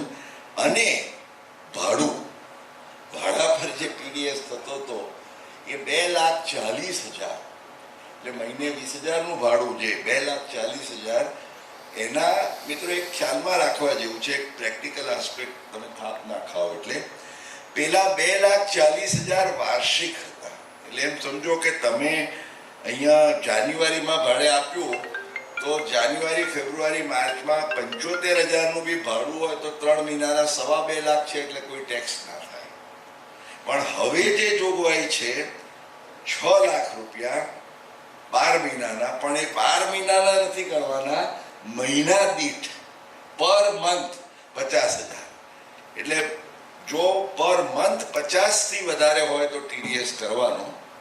એટલે તમે એમ સમજો કે મેં 6 મહિના માટે ઘર ભાડે આપ્યું અને 6 લાખ છે એટલે હું લાખ રૂપિયા ભાડું લઉં તો ના ચાલે. 50,000થી વધારે હોય તો you will attract the liability for TDS. મિત્રો, ટીસીએસમાં પણ એમણે શું કર્યું કે જે આજે એલઆરએસ લિબરલાઇઝ રેમિટન્સ સ્કીમ હતી એમાં જે થ્રેશોલ્ડ 7 લાખનું હતું એ એમણે વધારીને 10 લાખ કર્યું. પેલા 80E માટેની જે એજ્યુકેશન લોન બેંકના પેલા સાથે હોય એના ઉપર દેર વોઝ અ સ્મોલ 0.1%, અને એમાં પણ એમણે એમ કહ્યું કે હવે there will be total exemption, there will be no tax. બીજું એક એમણે બહુ આવકારપાત્ર જે જોગવાઈ કરી કે એક જ ટ્રાન્ઝેક્શન માટે 2 વસ્તુઓ થતી હતી. 194Qમાં ટીડીએસ થાય અને 206Cમાં ટીસીએસ થાય, પેલા જે તમે પરચેસ કે સેલના ટ્રાન્ઝેક્શન્સમાં. એટલે એમાં એમણે એમ કહ્યું કે ભાઈ ટીસીએસ અમે કાઢી નાખીએ છીએ, દેર વિલ બી ઓનલી ટીડીએસ. એટલે આવા થોડાક રેશનલાઇઝેશન્સ જે એમણે કર્યા છે, દે આર ઓલ ધેર. મારી દ્રષ્ટિએ 1-2 વસ્તુઓ જે એમણે ખરેખર સરસ કરી છે. એક તો નોન ફાઇલર ના કેસમાં જો તમે ટીડીએસ ઊંચા દરે ન કર્યો હોય, ટીડીએસ કે ટીસીએસ, તો એ તમારે ભરવાનો થાય. હવે તમને ખબર જ ના હોય કે પેલાએ રિટર્ન ભર્યું છે કે નહીં, એટલે બહુ ગડમથલ થતી હતી. એટલે એમણે એટલું કહ્યું કે ભાઈ નોન ફાઇલર, નોન પાન હોય, પાન ના હોય તો અમે તમારે હાયર રેટે કરવાનું, પણ નોન પેલામાં એમાં પણ આધાર પાન લિંકિંગ, પાન છે પણ લિંકિંગ ના હોય તો તમારે you have to be careful, કારણ કે એની સેક્શન હજી એ લોકોએ ચાલુ રાખી છે. પણ લિંકિંગ છે કે નહીં એ તમે ઇઝીલી ચેક કરી શકો. નોન ફાઇલરમાં ઇટ વોઝ ડિફિકલ્ટ, એટલે એ જોગવાઈ જે કાઢી નાખી છે ઇઝ અ વેલકમ પ્રોવિઝન. મિત્રો, ચેરિટેબલ ટ્રસ્ટોના કેસમાં એમણે જે કેટલાક સારા સુધારા કર્યા છે, they are also welcome provisions. એક તો એમણે શું કહ્યું કે નાના ટ્રસ્ટો, એટલે 5 કરોડથી ઓછી જેની રેવન્યુ હોય એવા લોકોને 5 વર્ષને બદલે હવે 10 વર્ષ. આમ તો 2026માં 21થી શરૂ થયું એટલે 26માં તો એકવાર તો તમારે કરાવવું પડશે, પણ ત્યાર પછી ઇટ વિલ બી 10 years. એકવાર તો લેવું પડશે, કારણ કે ઓનલી ધેન ધ ક્રાઇટેરિયા કે છેલ્લા 2 વર્ષમાં તમારા છે કે નહીં એ ડિપાર્ટમેન્ટના રેકોર્ડ પર બધા આવે. એટલે માય ઇન્ટરપ્રિટેશન ઇઝ કે એકવાર કરવું પડે, ત્યાર પછી તમને આનો લાભ મળશે. That is what I believe, unless they clarify otherwise. બીજું એમણે શું કર્યું કે જે સેક્શન 13ના કેવા, these are all technical things, એટલે હું એમાં વધારે જતો નથી, થોડીક નાની મોટી છૂટછાટ કરી.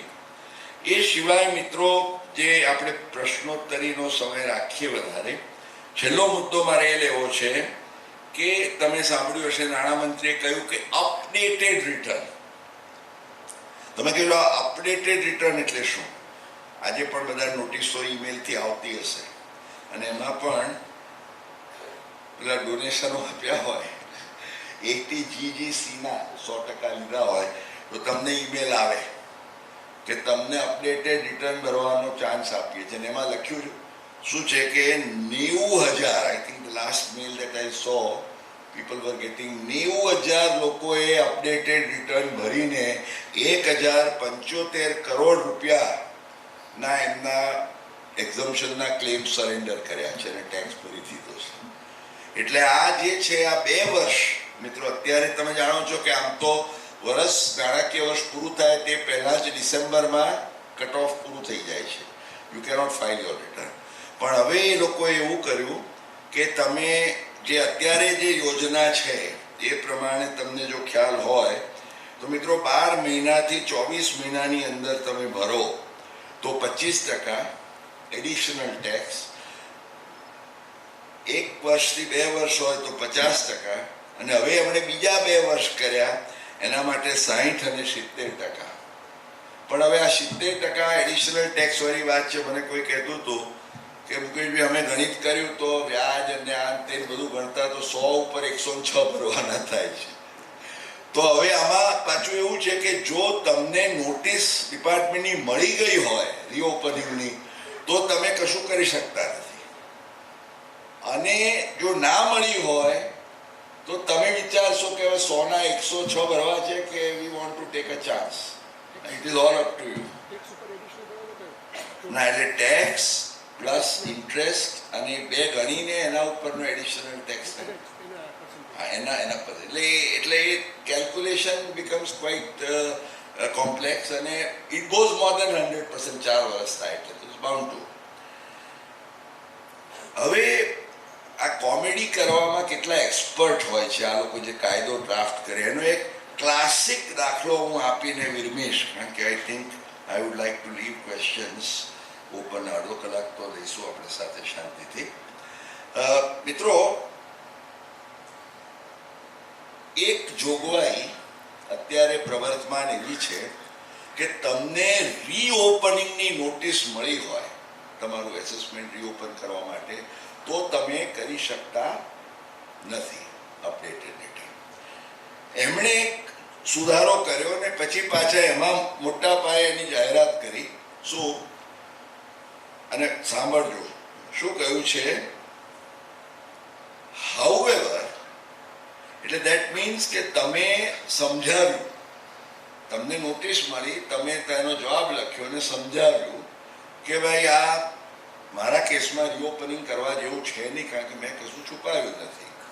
એટલે એ એમ કહે છે કે however where subsequently an order is passed under section 148A determining that it is not a fit case to issue notice, એટલે તમારા કેસમાં કોઈ રીઓપન થવું ના જોઈએ, તો એવા કેસમાં એમ કે છે updated return may be filed up to 48 months from the end of the relevant assessment.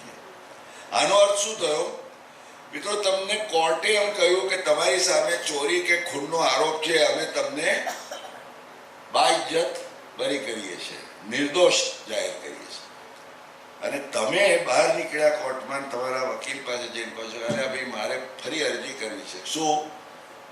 મારે મારી જાતને ગુનેગાર ઠેરવો છે. કોર્ટે ભલે કહ્યું પણ મારે ગુનેગાર ઠેરવીને કંઈક જે મને સજા મળતી હોય લેવી છે. મિત્રો, I fail to understand how the bureaucrats could have made such a provision. એક બાજુએ તમે એમ કહો છો કે તમે રીઓપનિંગની નોટિસ હોય તો તમે જઈ શકતા નથી, અને રીઓપનિંગની છુપાવી નથી, એટલે અમે કહીએ છીએ કે તમે છુપાવી નથી પણ છતાં તમને છૂટ આપીએ છીએ કે તમારે આવીને જાહેર કરવું હોય તો એમ કહો કે મેં છુપાઈ છે, હું ટેક્સ ભરું છું, બાકી અમારી પાસે તો કોઈ એવિડન્સ નથી. મિત્રો, આ હવે જો આ જે બુદ્ધિનું પ્રદર્શન આમાં કર્યું છે એવું જ પ્રદર્શન જો આ નવા બિલમાં હશે તો પછી શું કહેવું. બાકી તો હું અંતમાં એટલું કહીશ, મને રસ્તામાં જ અમારા એક મિત્રનો ફોન હતો, મુકેશભાઈ આજના માટેની લોકો ડાયરી લઈને આવે, ડાયરી તો છે નહીં પણ મારે શું લઈને આવવું પડે? શાયરી. તો આજના માટેની શાયરી ભૂલતા નહીં.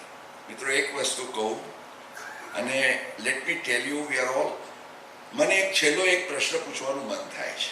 અહીંયા આગળ હોલમાં બેઠા છે તમે આઈટીઆર ઇન્કમ ટેક્સનું રિટર્ન ભર્યું અને 24 કલાકમાં તમને ઇન્ટિમેશન આવ્યું હોય એવા કેટલા લોકો છે? હાથ ઊંચો કરો.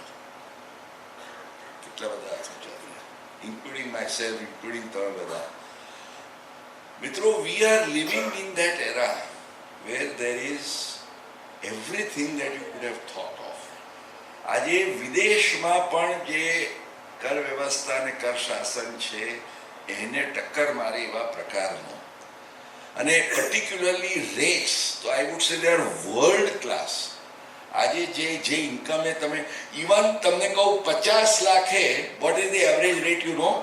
21.6%. ઓનલી 21.6%. 50 લાખની આવક બતાવો, it is no tax at all.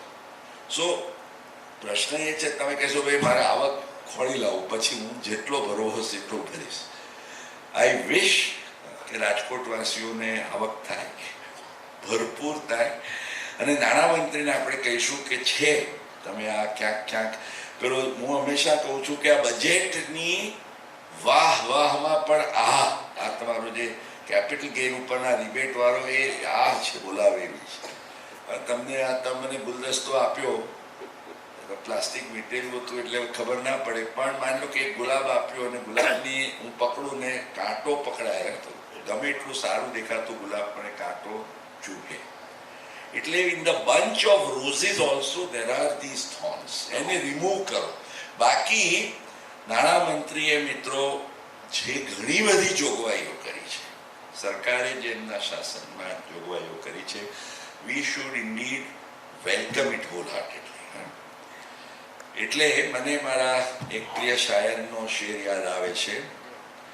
એણે ખૂબ સુંદર શબ્દોમાં કહ્યું કે માના કે હર જમીન કો ગુલઝાર ન કર સકે, માના કે હર જમીન કો ગુલઝાર ન કર સકે. જ્યાં જ્યાં બધા જમીનમાં બધે તમે કે ફૂલની પાંખડીઓ પાથરો એવું તો શક્ય ના હોય. માના કે હર જમીન કો ગુલઝાર ન કર સકે, કાંટે તો કુછ કમ કર ગયે ગુજરે જીધર સે હમ. જ્યાંથી ગયા ત્યાંથી કંઈક તો આપણે કાંટા ઓછા કર્યા. So we all I think should, અને મેં કહ્યું એ પ્રમાણે આ બજેટ એ 56ની છાતીનું હતું. It is very difficult for anybody to give such a bold budget. Let us give a big round of applause for whatever good that has been. 5:40 થઈ છે, 20-25 મિનિટ લેવી હોય તો પ્લીઝ. અને હું આ શબ્દ પ્રયોગ કરું છું કે રાજકોટમાં માત્ર અંદાજપત્ર નહીં પણ ઇતરેતર પ્રવૃત્તિના પણ પ્રશ્નો આવે છે. એટલે જ્યાં સુધી મારા દાયરામાં હશે હું એનો ખુશીથી જવાબ આપીશ. યા પ્લીઝ. ના અહીંથી કઈ વાંધો નહીં, ઇટ્સ ઓકે. તમાચા તમે લો છો તો હું ત્યાં ઇન્કમ છે ફક્ત 6 લાખ રૂપિયા છે, તો એનું ટેક્સેશન મારે કેવી રીતે થશે? 4 લાખ એક્ઝમ્પશન કેવી રીતે થશે? 4 લાખ એક્ઝમ્પશન મળશે. ઓકે. 2 લાખ રૂપિયા ઉપર 20% 40,000 થાય. અને જો તમે ટોલ ભરીને જવાનું હોય તો 40 કરવાના, નહીં તો વિચાર કરવાનો શું કરવું છે. લોંગ ટર્મમાં પણ એ જ રીતે લોંગ ટર્મમાં તો 6 લાખનો છે. એ લોકો રસ્તો નથી, because they said that there is no rebate at all. એટલે લોંગ ટર્મમાં તો જે છે લોંગ ટર્મ તમે કોઈ બીજું નામાભિધાન આપી નહીં શકો. Okay sir. પણ that is, as I said, આપણી વાત એ હોવી જોઈએ કે ભાઈ શા માટે તમે આવું. અને ફ્રેન્કલી સ્પીકિંગ તમે કેપિટલ ગેઇનમાં આપો ને ધંધો કર્યો તો માણસ ખર્ચો આપો ને બધું બાદ લોઅર રેટ આપો એ શું માટે? ઇનફેક્ટ એક વાત ચેમ્બરે આ મૂકવા જેવી છે, ટેક્સ સમિતિ બીજા બધા બોડીઝ સાથે. એક સમય હતો કે જ્યારે કેપિટલ ગેઇનના 10% કે 15% જેવા પરસીવ્ડ ટુ બી કન્સેશનલ ટેક્સીસ, કારણ કે બાકી 30% જે સ્લેબમાં આવતા હતા તે ઓલ રિકવરી. હવે મેં કહ્યું એ પ્રમાણે આ 10 ને 20 વાળા જે 12.5 ને 20 they need to be slightly reviewed, because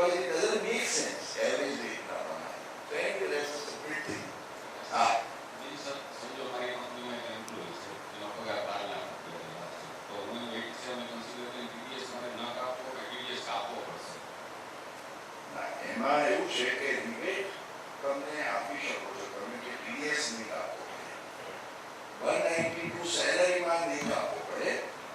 તમને સાહેબ યાદ કરાવ્યું, મેં કહ્યું હતું પ્રશ્ન આવે તે પહેલા એમ સમજાવું. સિનિયર સિટીઝન અહીંયા બેઠેલા કેટલા સિનિયર સિટીઝન છે આ મેં બી કહ્યું સિનિયર તમે નથી સાહેબ ધોળા એકલા એમને બેઠેલા સિનિયર સિટીઝન 60 વર્ષ ઉપર ઘણા લોકો સ્વીકારવા તૈયાર નથી. તમારી વાત નહીં, કોંગ્રેસની પાર્ટી નહીં કરવી છે. અને ધોળા હોય બધા સિનિયર હોય અને કાળા હોય સિનિયર ના હોય એવું પણ નથી. મિત્રો સિનિયર સિટીઝનના કેસમાં આજે આપણે 1 લાખ રૂપિયાનો ટીડીએસ જે તમને પૈસો આપીએ છીએ 194 let me explain to you કે તમને ખ્યાલ હશે જે આપણા બે ફોર્મ છે ડિવિડન્ડ ઇન્ટરેસ્ટ એ બધાને માટે જે આપો છે 15G અને 15H. 15G એ નોન સિનિયર્સના માટે છે. 15G એ તમે જો 4 લાખથી ઓછી આવક હોય please keep it in mind કે સિનિયર સિટીઝનના કેસમાં 15H નું ફોર્મ એ બોર્ડના સર્ક્યુલર પ્રમાણે જો તમારી 12 લાખની નોર્મલ ઇન્કમ અથવા તો આવકવેરા રિબેટ સાથે તમે આજે મીન્સ કેપિટલ ગેઇન વગેરે નથી કારણ કે તો પછી ટેક્સ ભરવા પાત્ર થાય છે, પણ ટેક્સ ભરવા પાત્ર ન હોય 87 એનો લાભ લેતા તો તમે 15H પણ આપી શકો છો. 0 TDS નો લાભ લઈ શકો છો. બરાબર? ચાલો next anybody else? Sir employ પાસે કોઈ ડેક્લેરેશન લેવાનું રહેશે કે નહીં? ઇન્કમ ડિક્લેરેશન તો લેવું જ પડે. યસ, એ વગર કારણ કે નહીં તો તમારા માટે જોખમ આવે. મેં કહ્યું એ પ્રમાણે માત્ર વ્યક્તિ અને એ પણ રહીશ. ઇનફેક્ટ એક બીજી વાત આપણે એનઆરઆઈની વાત કરતા હતા. એનઆરઆઈ માટે દીકરી કોઈ એનઆરઆઈ છે એના કોઈ જૂના શેરો કે યુનિટ્સ કેવું કેવું કંઈ હશે, તમે આજે જો વેચો ને અને તમારો એમ સમજો કે 4 લાખનો કેપિટલ ગેઇન શોર્ટ ટર્મનો થાય કે લોંગ ટર્મનો થાય તો જો રેસિડેન્ટ હોય તો એમ વિચારે કે આ 4 લાખની મારી મુક્તિ મર્યાદામાં આવી. પણ એનઆરઆઈના કેસમાં તો એ 4 લાખની મુક્તિ મર્યાદાનો પણ લાભ આપવામાં આવતો નથી. એટલે એનઆરઆઈના કેસમાં 0 થી માંડીને કેપિટલ ગેઇન પર ટેક્સ ભરવો પડશે. જે તમારા રેગ્યુલર હોય ઇન્કમ એનામાં તમને 4 લાખ મળે, પણ આ એનઆરઆઈનો બહુ જ it's a very harsh position. Yes, એટલે ભાઈ એમાં કોઓપરેટિવ સોસાયટીને રાહત નહીં મળે કોઈ. સર 194 ટી ની જોગવાઈ છે જી આપણે 194 ટી ની જોગવાઈ હા. ટીડીએસ ની હા, જે પાર્ટનર્સ ને રેમ્યુનરેશન ને ઇન્ટરેસ્ટ 1 એપ્રિલ પછી લાગુ પડે છે. એટલે પહેલી એપ્રિલ એટલે ગયા બજેટમાં આવવાનું તો લોજિક શું કે આ બજેટ પછી જો જો આપણે મેં તમને કહ્યું કે અમુક સવાલ મને નહીં પૂછવાના, બારોબાર દિલ્હી પૂછવાના, તોય તમે એનું ખડે ચોક ઉલ્લંઘન કરો છો. આવું તો હતું જ ને. કાંઈક તો ત્યાં બી પૂછવાનું રાખો ને, બધું અહીં જ પૂછવું છે અમદાવાદ, એવું ક્યાં જરૂરી છે? દિલ્હી પૂછો થોડું. ચાલો એટીપી 1, 2 અને 3 તો ચાલુ જ રહે ને. હે એટીપી 1, 2 અને 3 કોઓપરેટિવ સોસાયટીને હા, એ બધા જ છે. જ્યાં ફેરફાર નથી થયા એટીપી ને બધું છે. હા, યસ. બહેનોને પણ પ્રશ્ન પૂછવાનું છું. 2021 માટે આઈટીઆર આપણે ફાઇલ કરેલું છે હા હા, જે 14th ફેબ્રુઆરી સોરી તમને શોધવા ટ્રાય કરી રહ્યો છું કે આ ઓકે અપડેટેડ રિટર્ન કર્યું નહીં તો ઓરિજિનલ રિટર્ન રિટર્ન તો ડિસેમ્બર પછી કેવી રીતે ફાઇલ થાય? એ જ ટાઈમે ફાઇનાન્શિયલ યર 2021 નું 15th ફેબ્રુઆરી જે એક્સટેન્ડેડ ડ્યુ ડેટ હતી 2022 હા, એ એક્સટેન્ડેડ ડ્યુ ડેટ 15 ફેબ્રુઆરી 2022 હતી, એના બદલે ફાઇલ કર્યું 20th ફેબ્રુઆરી હાજી. અને ત્યારે ઓપ્ટ આઉટ કરી સ્કીમ જૂનામાંથી નવા ન્યૂ સ્કીમમાં ગયા તો રિટર્ન પ્રોસેસ થઈ ગયું અને ડિમાન્ડ પણ ના આવી. પછી નેક્સ્ટ યર જે 21-22 અને 22-23 બે રિટર્ન ફાઇલ કર્યા ને, તો એવું કે છે કે તમે ન્યૂ સ્કીમ માટે એલિજિબલ નથી અને ઓલ્ડ સ્કીમ માટે ટેક્સ કેલ્ક્યુલેટ કરીને ડિમાન્ડ આવે છે. હવે આમાં આ ઓલ્ડ અને ન્યૂની આ બધી રામાયણ તો બહુ થઈ છે. તમને ખ્યાલ છે એ પ્રમાણે લાસ્ટ યર પહેલા શું હતું કે ન્યૂને બેસો ને વાંધો નહીં, એ લોકોએ ન્યૂને ઓલ્ડને ડિફોલ્ટ કરી હતી ને ન્યૂની પસંદગી કરવાની રહેતી હતી. હા, પછી એમણે ન્યૂને ડિફોલ્ટ કરી અને ઓલ્ડની, એટલે ઇનફેક્ટ જો તમને ખબર હોય તો 24-25માં જે લોકોએ ડ્યુ ડેટ પછી, જુલાઈની ડ્યુ ડેટ પછી રિટર્ન ફાઇલ કરીને ડિડક્શન ક્લેમ કર્યા જૂની સ્કીમમાં, તો એકેને મળ્યા નહીં, કારણ કે they said you are not eligible. એટલે આ જે બધી ટેકનિકેલિટીઝ છે, when you have to unfortunately live with them, કાં તો અપીલમાં જાઓ જો સ્કોપ હોય તો, અધરવાઇઝ સીપીસી છે ને, સીપીસી એક મોટો આશીર્વાદ પણ છે ને. સીપીસી ક્યારેક ક્યારેક એ લાયબિલિટી બની જાય છે, કારણ કે એ લોકો સમજી શકતા નથી. એટલે obviously they don't have eyes, they don't have ears, અને they don't even speak, they don't have lips. Otherwise તમારી સાથે સંવાદ કરે, તમે પૂછો તો એ કંઈ જવાબ ના આપે. એટલે I would say I have only my sympathies to offer.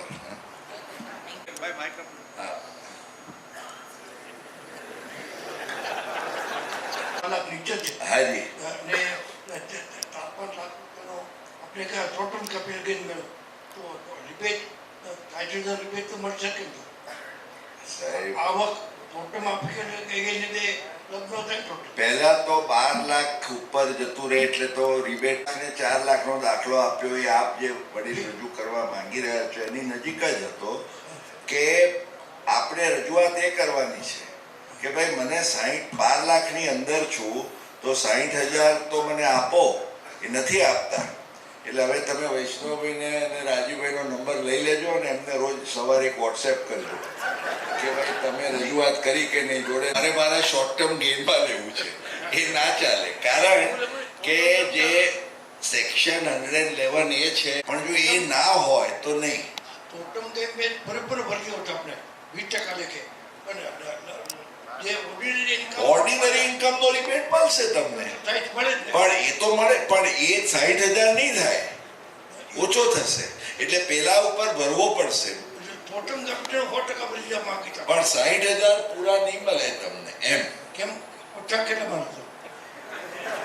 આપણે હવે તમારી વાત છે ને આપણે શોર્ટ કરી આના પછી છેલ્લો કી રહ્યા એ મને આની સામે બાધા આપો, જે હું પણ કહું છું, પણ ઇન્કમ ટેક્સ ડિપાર્ટમેન્ટ ના પાડે છે. એટલે તો આ બધા મિત્રો અહીંયા બેઠા છે લાઈન લગાવીને તમારી વાતને ત્યાં પહોંચાડવા માટે. આભાર વ્યક્ત આવે. બીજા કોઈ લાસ્ટ ક્વેશ્ચન? ઇન્ક્રીઝ છે ઇક્વિટીમાં, એની સામે short term equity set of થઈ શકે કે નહીં?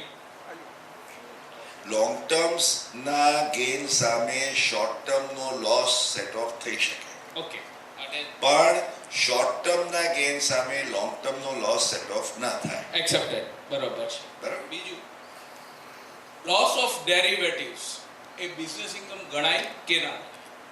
Derivatives, futures and options is Speculative.